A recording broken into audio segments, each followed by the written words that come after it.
J'ai participé à un tournage et j'avais une coiffure attachée et donc on voyait mes appareils comme ceci. Et on m'a dit écoutez ça gêne en fait, c'est pas adapté au tournage donc est-ce que vous pouvez l'enlever parce que là ça passe pas à la caméra. Je les ai enlevés et j'ai passé tout le tournage en fait dans le silence et c'est hyper vexant. Franchement je souhaite à personne de vivre ça. Je suis née malentendante. Les médecins ils l'ont découvert quand j'avais 8 ans. Donc pendant 8 ans, ils n'ont pas du tout vu que j'étais malentendante. À la 8e année, il y a un médecin qui s'est mis derrière moi. Et en fait, il s'est rendu compte que je lisais sur les lèvres et que du coup, j'étais incapable de répondre quand il était derrière moi. J'étais à moins 40% d'audition, donc c'est une gêne, mais c'est pas encore de la surdité. Et puis, quand je suis arrivée donc, à la fac, j'ai perdu d'un coup mon audition. Donc j'ai été implantée il y a 2 ans d'un implant cochléaire à l'oreille droite. Et donc, ça fait 2 ans que je suis devenue sourde.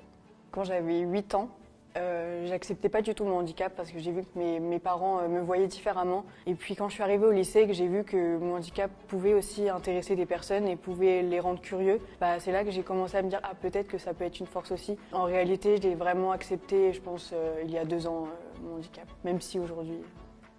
Quand on vit avec des personnes entendantes, donc ma famille, il faut savoir qu'ils sont tous entendants. Ils se rendent pas compte de ce que tu vis et ils pensent que tu entends comme eux. Ça te met en fait à l'écart parce que tu dois redoubler d'efforts. Et moi, j'ai eu beaucoup de mal justement à m'intégrer, même au collège, j'étais très souvent à l'écart.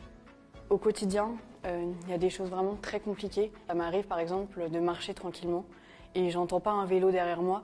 Et en fait, comme les gens ne connaissent pas ce genre de handicap, ils vont tout de suite rentrer dans la violence. Donc ça m'est déjà arrivé d'être poussée hyper brutalement parce que je ne l'ai pas entendu. Et c'est quelque chose qui me rend hors de moi, ça. Il me semble que c'était il y a 2 mois, j'ai participé à un tournage. On devait tourner une scène qui était dans un restaurant, donc il fallait juste manger. Et j'avais une coiffure attachée.